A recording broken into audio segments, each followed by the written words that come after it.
Good morning, good afternoon, wherever you are in the world. Good day to you, and welcome to No More Pea Soup, the show that is about that moment when you no longer want to live small, you know there's some change that has to happen, and you know you can't go back.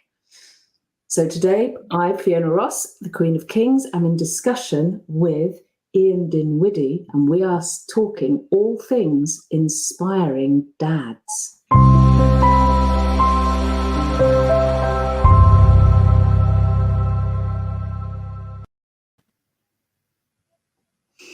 Welcome, Ian. Thank you so much for taking the time to be here today for what I believe to be a very important conversation.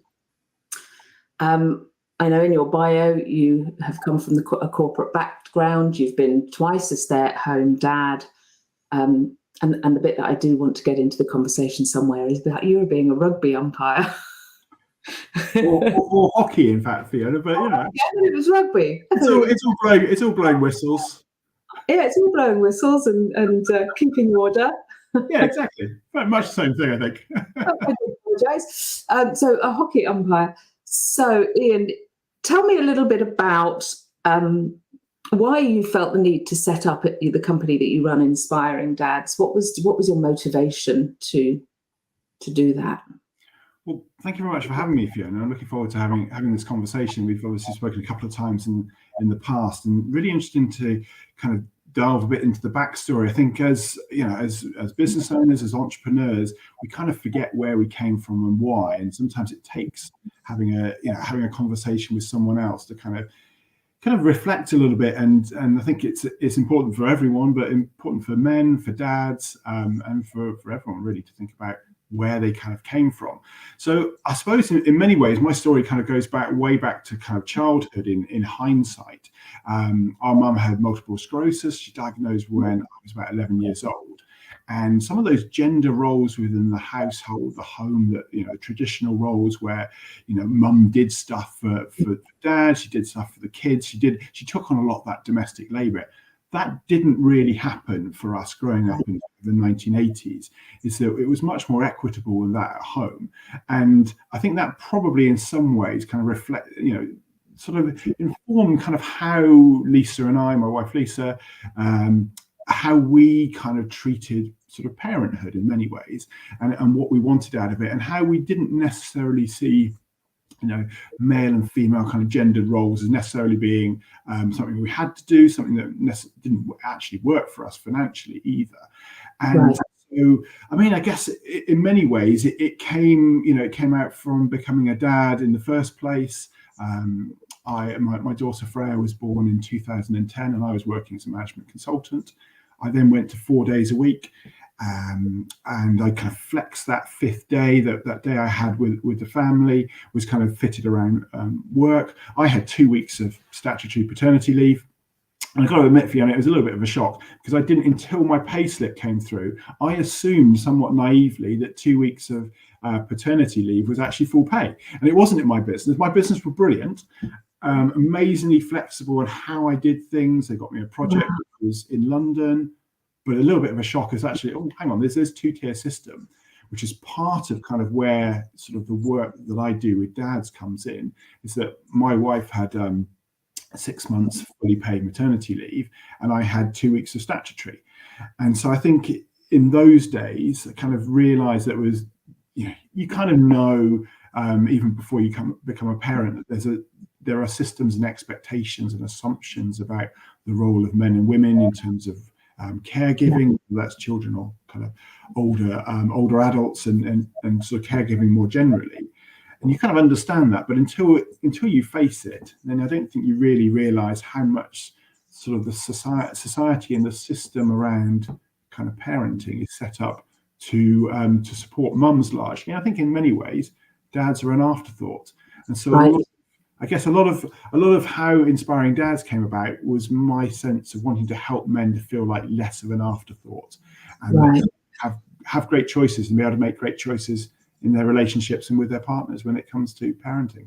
And I just want to pick up on that very important point. Has the law changed, or is it still that way that 2 week statutory pay is in place, or have we found some equity in how that time is divided between the parents and what is available for both? This is a family, so it's not about the man or the woman. Yeah. It's about family, isn't it? So what's changed? Yeah. So the law hasn't changed. So statutory paternity leave is still it's still 2 weeks at statutory pay. I think there's no provision at all for the self-employed. That's a big bone of contention. So you end up finding that around about 60% of dads are actually entitled to any kind of pay at all, even at the statutory rate. So that still exists. We have moved on. 2015, the coalition government, it was a Lib Dem initiative within the coalition government to introduce shared parental leave, and this is this sense that some of the leave within a couple can be transferred from, typically it's from a birth mother to a father, but there are a variety of different dynamics which you can get. It becomes quite tricky when you find that actually in single gender relationships that women are being deemed as secondary carers and are actually taking paternity leave, because that's the mechanism in the law that how it works. So it has improved with the sense that shared parental leave has come in. What we do find is that the uptake of eligible men, and considering that, and we're talking about men in particular, dads in particular today, is only around about 2%, 4%. And a lot of that is to do with the transferable nature of the leave. And so it's not ring fenced. And that can be really challenging for men to feel like it's okay to take leave. I think some of the bigger challenges around gender equality is about the fact that men don't have leave that's statutory leave. It's not anywhere near the level that is often enhanced within workplaces. A lot of great businesses doing great work, but we are at relatively low levels. Yeah. And what about the men that you, when you do get into these companies and you talk to the companies about this, the men on the ground, the dads, the guys, are they aware that they have the possibility to share that leave with their wives or their partners? And are they scared of how they're going to be seen if they take time out to care for their families at that time? Yeah, I think that there's a gap between what the policies often say within businesses. You may have amazing policies, but the understanding on the ground is limited, and a lot of that's driven by the fact that sort of fatherhood isn't sort of set within the on a kind of practical level within businesses isn't really the same. You don't have don't have a MAP B1 equivalent that you do have that triggers maternity pay provision and triggers some of the statutory requirements that businesses need to do. I did some work with a business a few years ago, and they were offering 2 weeks of fully paid paternity leave, but because of the nature of the business and the size of it, the HR rep, she said, I don't think we would necessarily know who our dads are, because they could just be taking it and appear to be taking it as holiday, because they're being paid exactly the same amount. So they could just be an arrangement within a department with a line manager, and they just go away and they come back. So we don't necessarily know, we can't be certain who everyone is. In the same way that you do.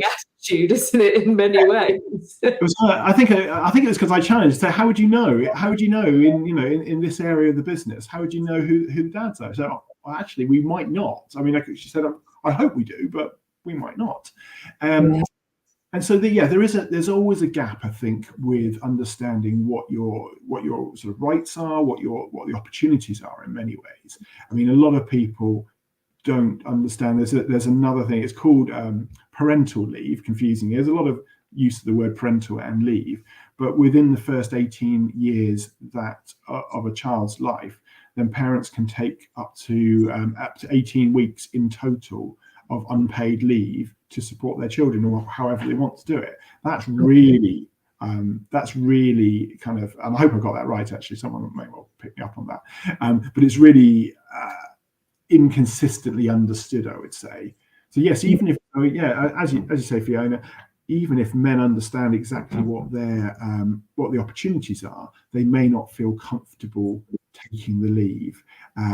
Certainly where senior men aren't role modeling sort of active and involved fatherhood, they may see that actually this isn't what we do here, even though the opportunity is there.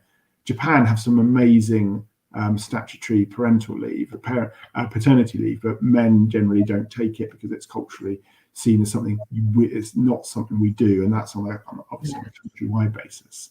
I think there is this concern about a sense of how committed you are to the workforce and what that means. If you're not seen as committed, what does that mean for your prospects, your promotional prospects, maybe bonuses? And that ties very much into providing for your family. So that narrative is very definitely alive and kicking. Certainly in businesses where the offer is not much more than statutory, and men haven't got in the habit of taking it. They haven't seen other men doing things that maybe are seen as seen something that is unusual in some form or other. So there's a lot of information there. So on a personal level for men, what do you see? This might be an answer that you'll have from your personal perspective. But when a man starts a family with his partner, what changes in him? I think what sometimes surprises women is that for first time round, and this is my own personal experience, but also experience of talking to other sort of first time dads, is that becoming a dad is quite an immediate thing.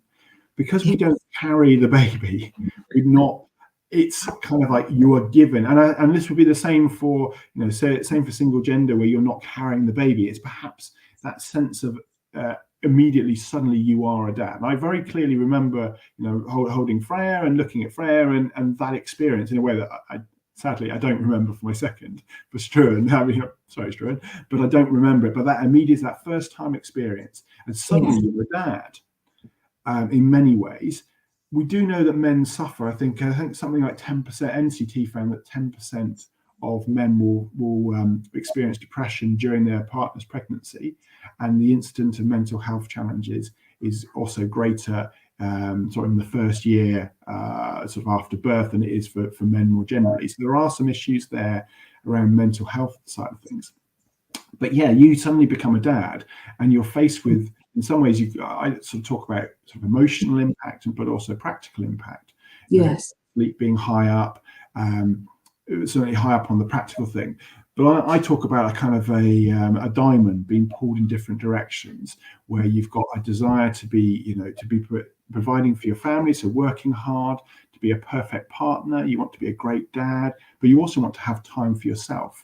And these four elements, navigating those four elements of desire, ultimately overlaid with lack of sleep, assumptions, generalizations, limited leave. Perhaps your partner's had a particularly challenging birth.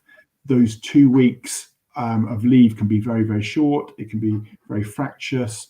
And then we also we add in that perhaps often unconscious and an unhelpful banter that goes on in a lot of workplaces. Oh, you're back, you're back from your holiday. How was it? And crack on as if nothing's ever happened. It talks very much to a narrative of kind of, I guess, maybe sort of an industrial society where families were set up in different ways. But when we look at how many dual income couples there are, relationships, something like close to 80% of women with dependent children are in work in some form or other. Actually finding a way for, and we're going to see one of my cats wants to say hello. Over here. Obviously, this is not clawing me. Cats, children, dogs, it's all part of life now, isn't it? This is Boris, who is not named after Boris Johnson. I hesitate, keen to add that in.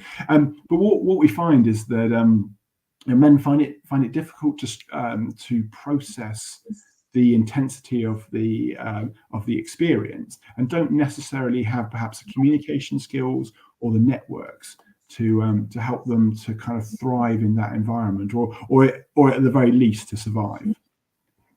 Yeah, that's interesting. And I remember when I had my son, how there were 2 points for my now ex-husband. One was the you're pregnant, and there was a whole kind of emotional thing went on there. And then it all quietened down, and I was just pregnant. And then the baby arrived. And I know in talking to the men that I talk to, when I ask them about even guys whose partners are earning the same or more than them, if I ask them around where does the buck stop with your family, they all say it stops with me. And that responsibility element of now I have to step up, perform, be more than I have been in the past. And I see a lot of sacrifice happens at that time. Friendships become sacrificed. Yeah. Their needs, men's needs and I'm not just talking about their needs, sexual needs. I'm talking about their needs, looking after themselves, getting that time and taking care of themselves in order to be able to take care of their families. They tend to sacrifice themselves, in my experience. Yeah, absolutely. I think it's it's almost ingrained, I think, in many ways, and it's the assumptions around roles. And speak to a lot of men and women actually, for whom as a couple things were very equitable, very equal within sort of how things were done domestically. But the process of parenthood, which is, you have to move it, go that way. Keep going. At least he's not the one that shouts. We've got one that shouts. He doesn't shout. He just comes and very gently nudges me. But that overlay of parenthood does sort of change. We do kind of slip back into assumptions, and in part it's driven, I believe very strongly, it's driven by the inequalities in leave and how much access men and secondary carers have to extended leave to be able to build the skills that are required to look after children, to build the understanding about what goes on domestically. And we end up with this sense that actually men sometimes feel that they're left out of the domestic situation, whether that's looking after children or whether it's engaging and owning elements of what we do as a family. And they feel, and sometimes they often feel like outsiders. I don't know whether that's your experience as well, Fiona. I think isolation is what it's. So the sacrifice and isolation are two of the things. And because men have a tendency not to ask for support and ask for help, they seem to have this, well, I should know how to deal with this. Yeah. So they keep it all in. And that has to, when they keep it all in like that, and they're very successful at that for quite some period of time. And at some point it does come out. And it's that the feeling of unfairness, injustice. And we were saying before we went live, a lot of the clients that I see, their children are at that kind of junior school into secondary school kind of age, 8 to 11, that's 8 to 12 kind of age, and a stress. They're very busy. They're trying to be as, the word they use is, I try and help, which I think there's a fundamental issue there. But I try and help as much as I can. I try and be there for my kids. It's almost like men in this point or at this point in time have a foot in two canoes, and it's unstable. There's the old way, the way that for thousands of years we've been a certain way, that men go out and hunt and women stay home and create families. There's a genetic or a cultural story that we are brought up in. And then there's the new way, and it's almost as if we all haven't caught up with getting the foot out of the old canoe into the new canoe to create that stability in the new way. Companies haven't, people within companies, and it's interesting when you were saying about how there's, you're back then. when you talk to people individually, this conversation is, yes, we need this. And yet when you put them back in a company environment, they're the very ones that are speaking to the old way and it's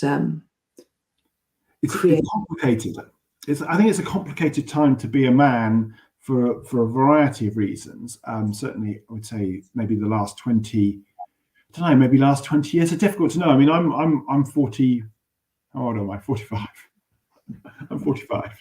I'm 46 this year. I'm 45, and so I came out of university at the end of around 1999 and that sort of thing. So we've seen a lot of kind of technology change in that period of time. I think there's that sense of being connected to work all the time. I did an event last year for International Men's Day where we had it was dads in law. I did a panel.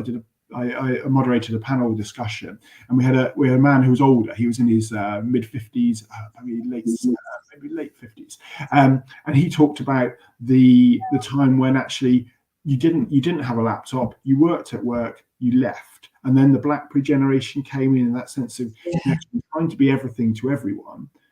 And in many ways, men's eyes have been opened. I think in particular with the pandemic as well, Fiona. I think men's eyes, certainly if they've been office-based traditionally, and out of the home, and where they've had an opportunity to work from home, work within the home, clearly it's been a bit of a nightmare on many levels for, especially for women and sort of staying in the workforce. And that's and the amount of labour has been done in domestically, then it's hit women a lot harder.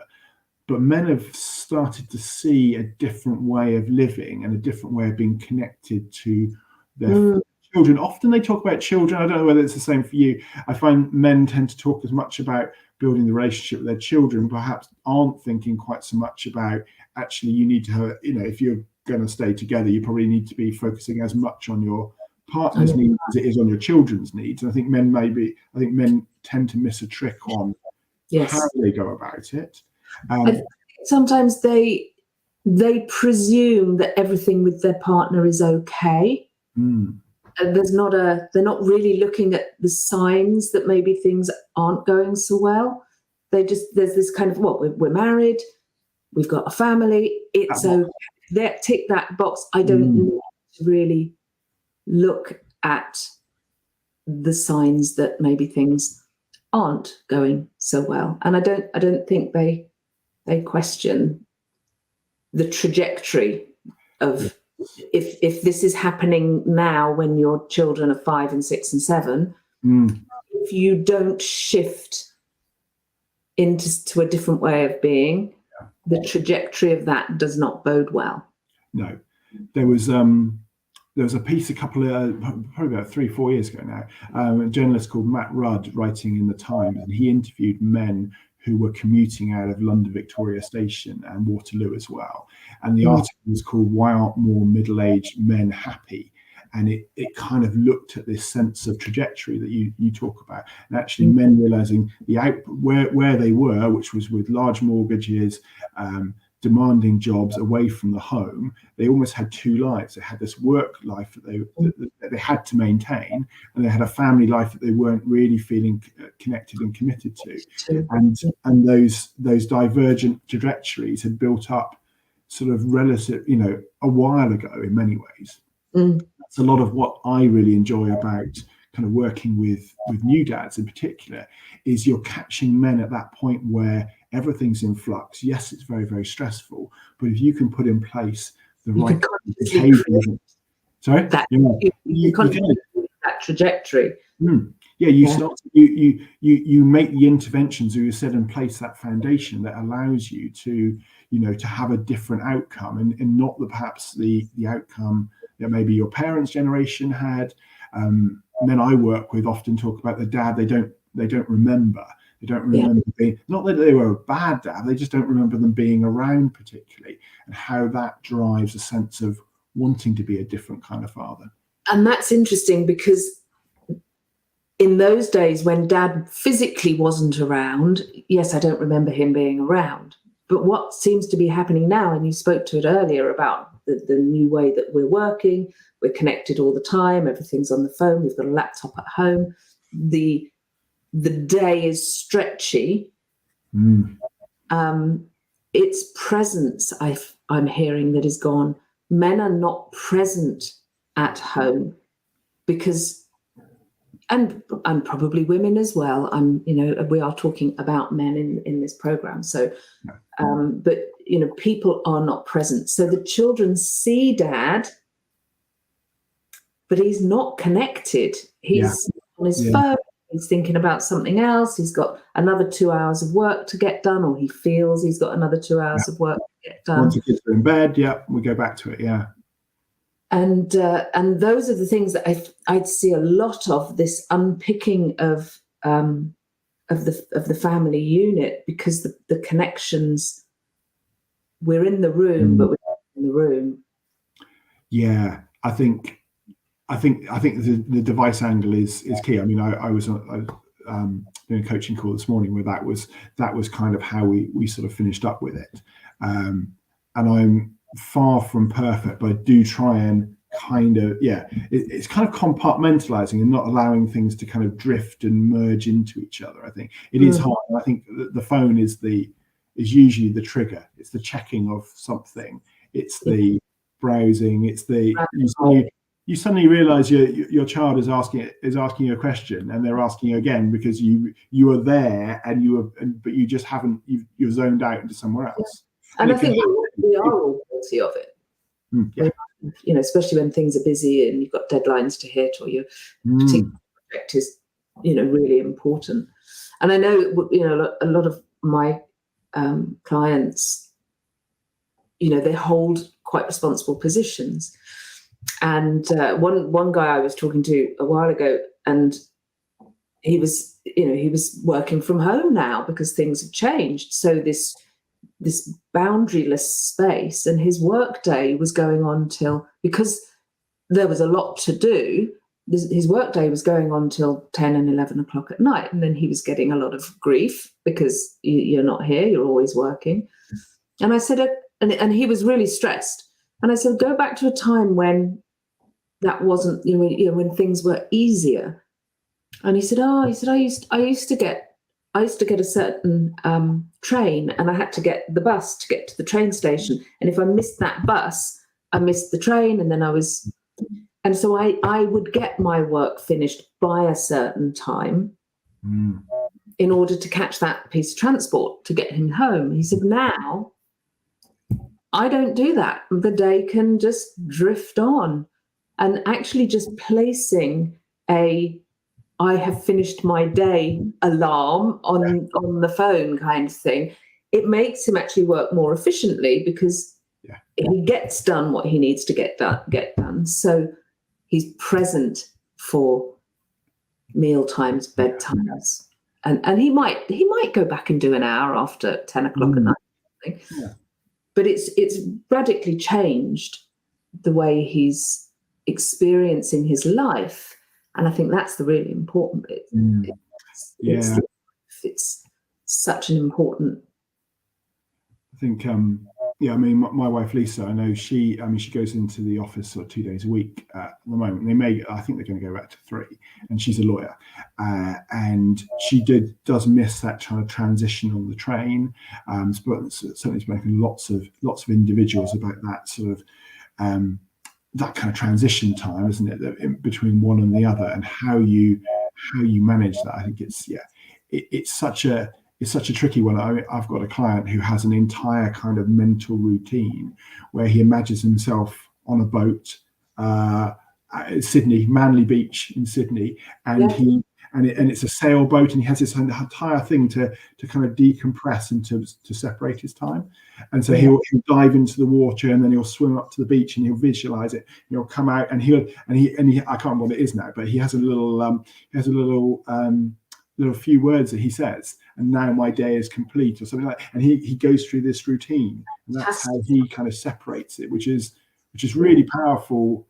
In some ways it's kind of scary, but it's great that he's worked out how to make that work. A lot of my work centers around the 6 masculine archetypes, and I also have a little process for guys to understand which of the tools they're using at work So let's imagine you've been at work all day and you're in warrior. Say you're, doing target hitting and sales and emails, and you're in that warrior mode. And now it's not arriving home. Now it's opening the spare bedroom door and going into the kitchen kind of thing. It's not a very long time. But if you can energetically shift out of warrior into father, lover, one of the more nurturing archetypes, and you make that conscious shift of energy, you can be present with your family. But if you open that door and you're still in warrior, and it's like, right, have you done your homework? You're still in that. Yes. Let's get this knocked out of the park, guys.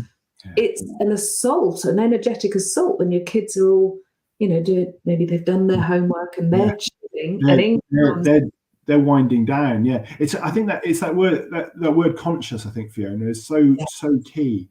I think for whether it's relationships within relationships sort of romantically or within the family, is to be consciously thinking of it.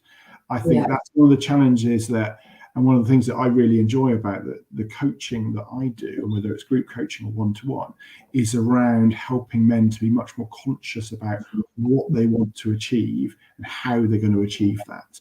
And what that looks like. We talk about, I talk a lot about designing, consciously designing what the ideal working week would look like. Where do you fit in your break time? Where do you fit in time for yourself, whether that's exercise time, whether it's hobby time? Where does your partner's needs fit in there? How can you create it? And it's a lot to do. It's scheduling fun in some ways. And we'd love to all be spontaneously doing things, but actually, in my experience, I find that men talk about kind of almost dread, not quite, some of them do actually. They're dreading the weekend. They're dreading the lack of certainty about what they're going to do. They kind of been now much more engaged with the family that maybe they don't know as well as they'd like to, feeling like a child within a relationship, maybe feeling like maybe the third child, fourth child. And may not be treated. And being treated. Yeah, and there's that vicious circle. I know scheduling, that one of my highest values has always been freedom. And at some point I realized how, and it still is, but I realized that freedom without structure became chaos. Yeah. And in order to be truly free, you have to schedule it in. So like the beginning of end of every year, I schedule in all my time out. Yeah. My diary is scheduled really quite tightly. So I know exactly, because otherwise I'll just work. Yeah. And it was the year that I realized I had no time for a holiday because I hadn't booked it out. You hadn't consciously thought about it. Yeah. So I think this conscious scheduling is really important, and it helps the entire family, because everyone knows it takes away that, but you're always on the golf course, you're always at the gym, you're the accusational thing when the other partner is tired. It's like, okay, well, I'm going to go, when are you going to go? So everyone has an idea of what's going on. I think it's so important to get that planned out. Ultimately, I think it's a necessary step, and it's certainly one of the things that Lisa and I have been very good at doing is one, understanding what our core 3 or 4 things that as a couple we want to achieve, and one of those is one of us will always be there for the kids. And on a practical level, that's largely me, but not exclusively me, just because of the nature of our work. And actually, in many ways, my coaching business is designed to fit around the fact that I do the majority of the school run. I do the drop-offs and pickups. That I won't. There's a really interesting event that's coming up in November that I could be involved in, but actually, in order to do that, I would need to impinge on that core value of being there. Lisa would need to be cancelling client calls. She would need to be not present for work, which is really key, and that's really stressful for her. So actually, although it's a great opportunity, it doesn't fit with how we do things. Or rather, it could, but it would be a lot of sacrifice for other people for me to do something that I don't have to do. It's nice to do, but it's difficult. But that comes from a place that we've had these conversations for a long time about how we're going to do things. I handed in my notice at my last job. The job I was doing when Freya was born, I think I handed my notice about 6 months early and said, this is when my intention is to leave on this date, because then we'd had conversations before, and so we planned it all out. So the business had really good visibility about the transition into someone new, and I had the certainty that created the freedom that I was then going to not work for a while. So how do you see with moving forward in the work that you do, how do you see the endless issue that men have? How do you get a guy to start opening up? It's the emotional. Often I'll say to somebody, how do you feel about that? And they go, and it's like, no, feeling is not thinking. Yeah. It's feeling. How do you feel about that? It happens somewhere else. Yeah. There seems to be a lot of, you grew up in a family where, like you said, it was kind of, you were exposed to it and you grew up in it, and if a guy doesn't know what he doesn't know, how do we get them to open up and be open to the support and the help? I think in many ways it requires sort of male leaders ultimately who kind of see the benefits of integrating fatherhood with their work lives, because that's ultimately what we're talking with in terms of the sort of things that I do with Inspiring Dads. It's about it. I talk about how to be a great dad without sacrificing a great career. Yes. And I also realize I'm quite privileged that I work with, much as you do, Fiona. I work with a lot of high performers. I work with people who are largely financially secure. And I went to an event yesterday where it was brought home to me. Actually, it is quite a privilege to work with a community who don't have to worry necessarily about the day-to-day challenges of cost of living crisis and that sort of thing. So kind of mindful of that. Ultimately, I guess it's about men standing up, men who care standing up, and then showing other men that it's okay. And it's really challenging. Someone who I know is a podcast guest of ours, Dr. Jasmine Kelland, and she is she's a researcher and a teacher at a lecturer at University of Plymouth, and she looked at she's previously looked at the characteristics of men who took extended leave. There weren't any characteristics of men who took extended leave other than she defined them as the effort fathers. Now, we're obviously live, so I'm not going to go for the full thing, but she has a piece around, how do you tap into that? Actually, you can't really duplicate it, because it's just going, I don't care if anyone judges me about my commitment if I take leave, because this is what I'm going to do. But you need those men. You need to tell stories about those men. There's a great story about Bill Gates and how he started taking his daughter, their oldest daughter, to kindergarten, and that sparked other men taking their children to kindergarten because Bill Gates was doing it, and therefore it was okay to do.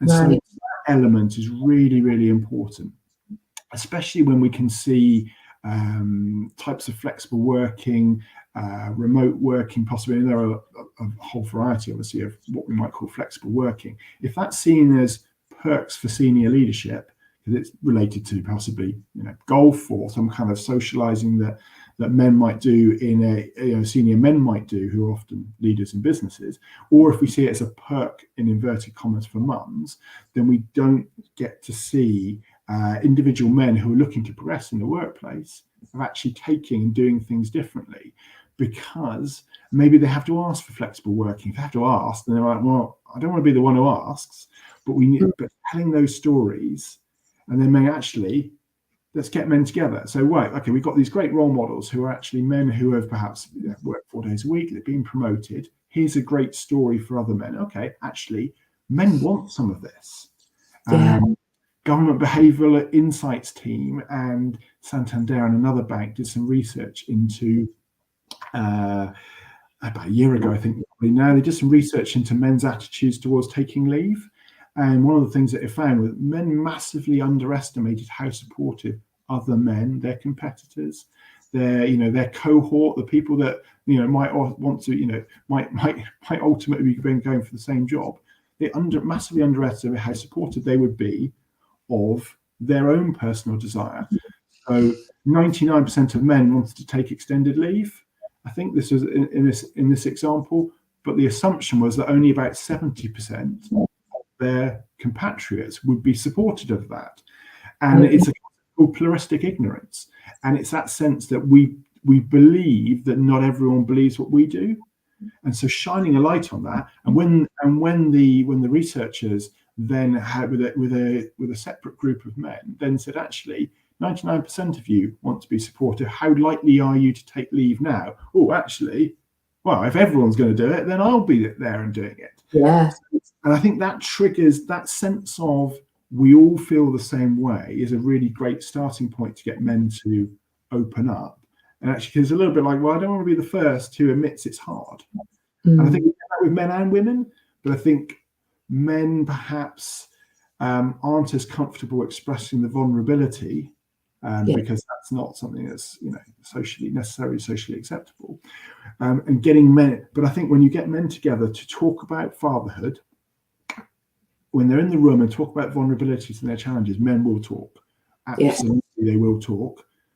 But if you expect it to kind of happen by, if you put 20 dads together in a room, perhaps in some kind of social event, and there's some sport on the TV, guarantee none of them will talk about fatherhood. They'll talk about sport. They'll talk about other things. But if you don't have the TV on and you say we are going to talk about fatherhood and what's really really hard, and you have someone who starts the conversation off by saying, actually, when I became a dad, I didn't love my baby. I thought I knew I was supposed to, but actually I just wanted to hide it in the office because it was everything was too hard. And actually everyone's like, well, actually, I felt that way as well. Yeah. Leadership role models, I think, for men who are prepared to stand up and say, this is what I believe in, this is what was hard, and make it okay for other people to join that conversation. And what you speak to there, that piece around, I didn't love my baby when I first, and that's a really brave thing to be able to say. And if a woman heard her partner saying that, she'd probably be very judgmental. And we forget that women's hormones change at the time. We have all this stuff going on that makes us bond with this being. Our whole hormonal structure shifts to endeavor to create that bond. Men don't get that. Yeah, we get a little bit of it, I think, is my understanding. Yeah, and not to a degree. Yeah.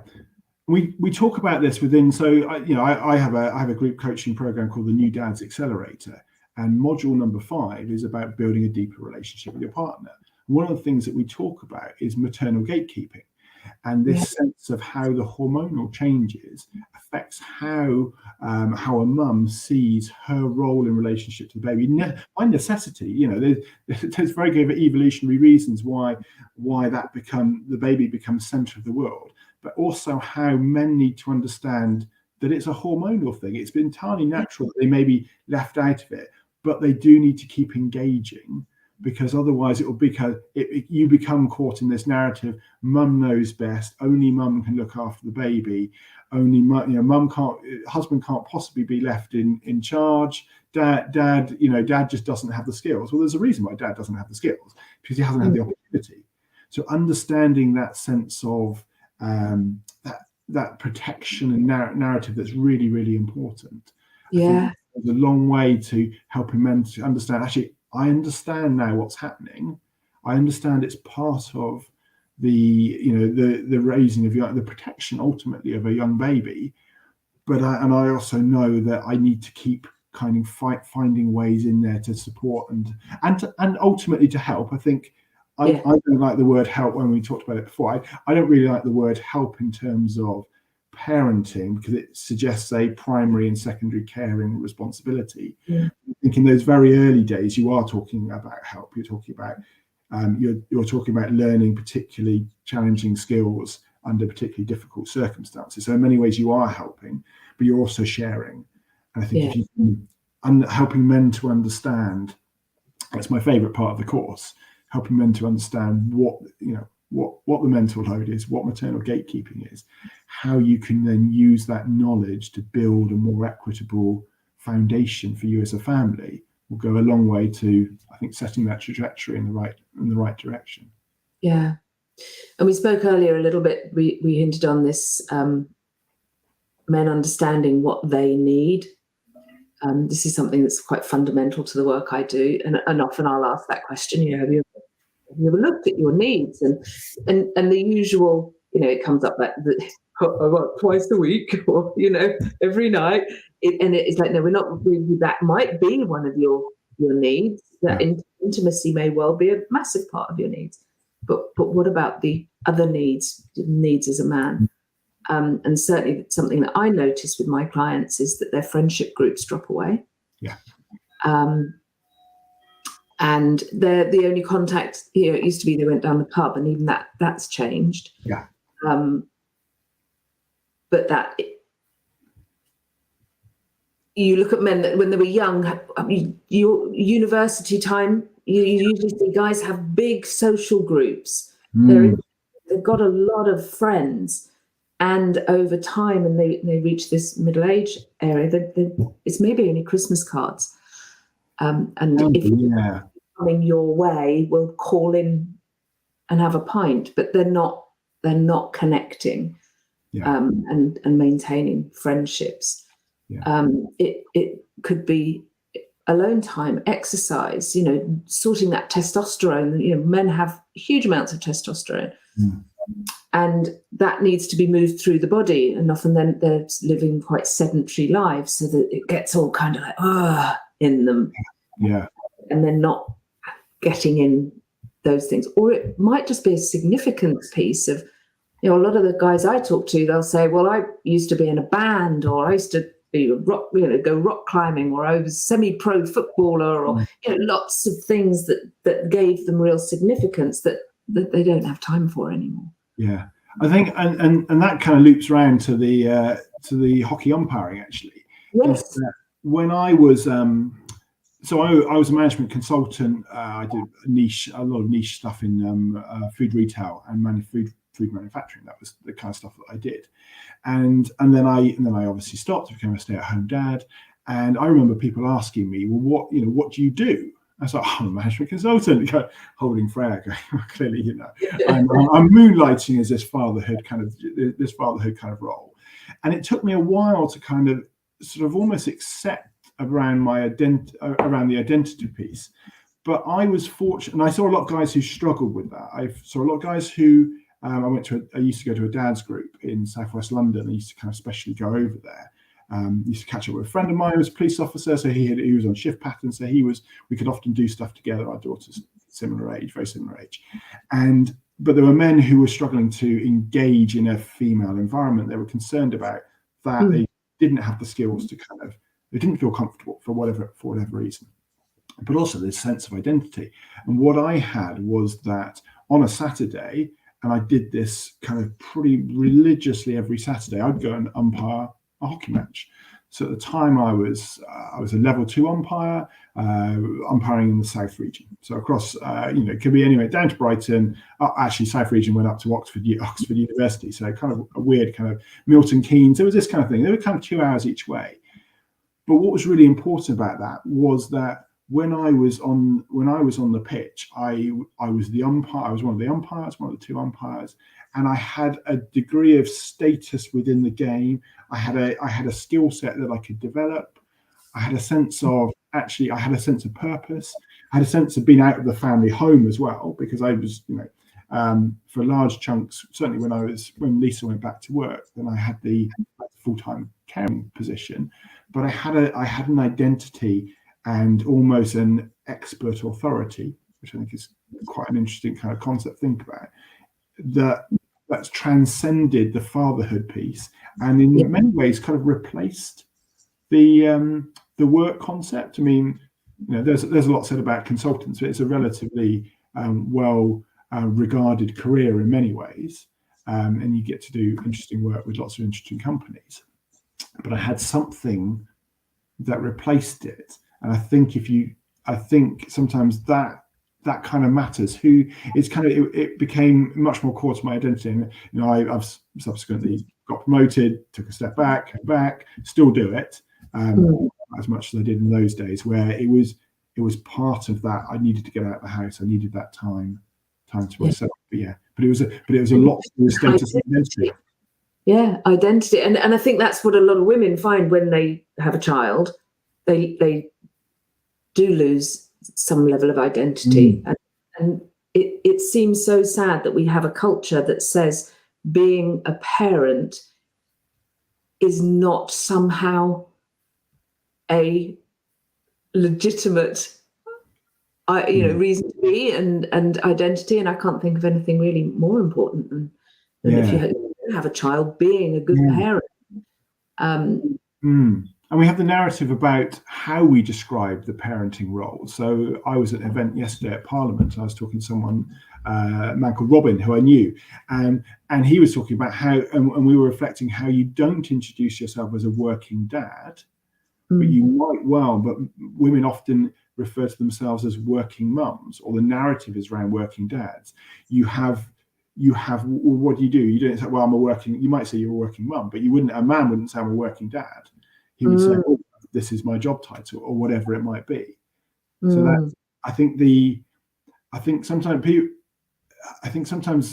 people get up, oh, the language, it's only words, but actually language does matter, and how we position our roles and that sort of thing really does matter. And certainly, you reflect back on the language that men use with other men in terms of, well, can't your wife do that? I mean, women do use that. I mean, sometimes you hear that actually women are as unsympathetic as men are towards parenting. Yes. It's not a gender thing. It's a parenting. We'll push that to one side because we're here to work, sort of thing.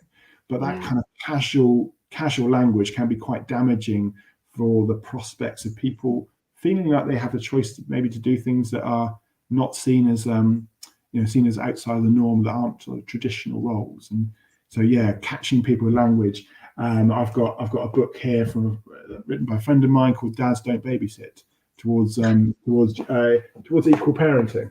Yeah. There we go. So James Miller was one of the co-authors of this book, and it's this kind of concept of actually we need to be seen. Men need to be, ultimately, I think, for the world to kind of move in a better direction, men need to be seen as equally capable of being parents in many ways. Yes, and that's a massive piece, isn't it? That they need to be empowered to be dads rather than disempowered. And I know there's a lot of situations I've heard women in the, well, I'm going to be away for the weekend, so I've left him a list of all the things he needs to do, and the children, and they're still trying to govern gatekeep and govern how he's going to parent the children. And I think as women, we need to trust that they will be fed. They might get a bit grubby, but they will be clean. They will be okay. They'll survive you being away. And that's, I think, an interesting one for women to learn. Men need to make mistakes with parenting. They need to forget to pack the nappy bag. Or even take it potentially. They need to because that's how we all learn. And I think in many ways the sort of narrative around parenting is as much driven by the fact that men don't necessarily get an equal opportunity to learn and to make mistakes than it is over any kind of inherent sense that women are, that mum knows best because she's a mum. Actually, she may know best, because she's got the experience.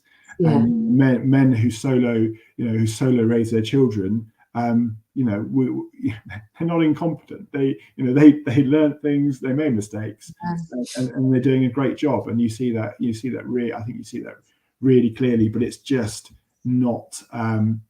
But that kind of cultural narrative isn't necessarily helpful, I don't think. Yeah. There's a lovely charity in London called Dad's House, which is set up by a guy called Billy McGranagan. I think I've said his name correctly. And he's an amazing man, and it is a charity that supports single dads. They also support single mums, but they have. But he does the things like yoga classes for them, food bank, legal representation, and a kind of a little, what's the word I'm looking for?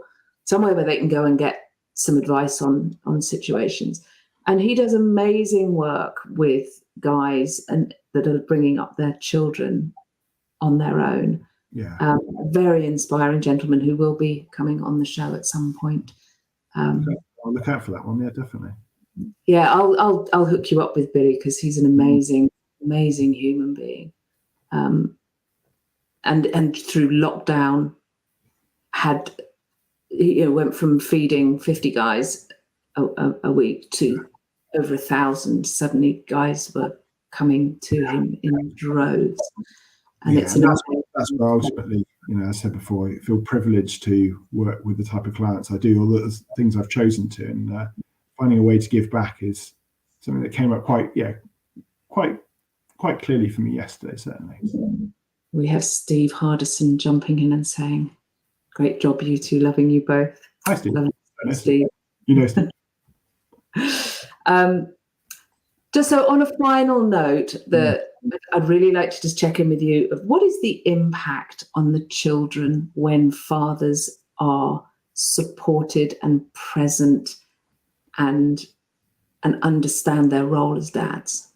Yeah, I think I'm trying to remember what the bits of research, but there's certainly suggestions that when men who take anything over a couple of weeks of leave have improved connections with their children, even 7, 8, 9 years later, is what the research from America found. I think the academic, social and academic outcomes are much stronger with where the connections with fathers for a variety of reasons. I think in terms of the family dynamic, I think when a relationship is felt to be fair and equitable, then that builds stronger and more long-lasting bonds. There's a quote that I found. I mean, this predates my time with working with men, but before Lisa and I got married, I was looking for kind of inspiration for my speech and all the rest of it, and I found a quote from a book by Saint-Exupéry and called The Little Prince. And there's a quote in there that says, "Love does not consist of gazing at one another, but looking together in the same direction." And it's something I used in my speech, and I kind of regurgitate every so often, because I think that's kind of key to all of this, is actually having, in many ways, yes, focusing on the children is really, really important, engagement with the children, but we know the outcomes typically are strong for children from that, but also outcomes for relationships, if we can understand what everyone's needs are and be conscious. Because I think it's a trajectory. I think if we can be conscious about the foundations, making sure everyone's needs are met, then the trajectory is improved as a result. I love that. Not gazing at each other, but repeat the quote for me. Love does not consist of gazing at one another, but looking together in the same direction. That's beautiful. It is, isn't it? It's good. Yeah. Thank you so much for your wisdom today. I've really enjoyed our conversation, and I hope that we can direct guys towards this conversation to give them that opportunity to question some of the assumptions maybe they've grown up with, or the assumptions that they believe society has about being a dad, and the important role of a father in a child's life, and the important role of a man in the relationship in bringing up that family. What would you add to round this up? What would be your message if there's guys out there watching this? Oh, I had no idea.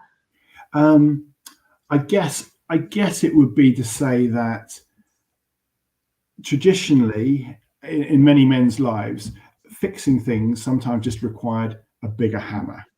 But I think life is complicated, and if you're going to thrive, if you're going to get the things that you want out of it as an individual and within a relationship and within a family, then it's understanding about the importance of understanding first and foremost what are your desires, what do you need, and then having a really open, honest, vulnerable conversation within your relationship, if you are in a relationship, about how those needs are met, and understanding, like I said, understanding what that direction looks like, because then I think we really we develop something that's really powerful that sets people on the right trajectory. Yeah, fantastic. Thank you so much, Ian. If you'd like to just let us know where people can reach you and anything that you've got coming up that you'd like to talk about quickly. The show. Yeah, so I mean, if we're on LinkedIn at the moment, so do connect with me on LinkedIn. My website's inspiringdads.co.uk, and the next kind of big thing, I guess, I run a monthly webinar called "Why Supporting New Dads at Work is the Route to Gender Equality," which is a sort of 45-minute piece designed to shine a light on the pressures that men face. And how actually looking after them can do wonders for gender equality, certainly at work and at home. And is that for the ladies as well?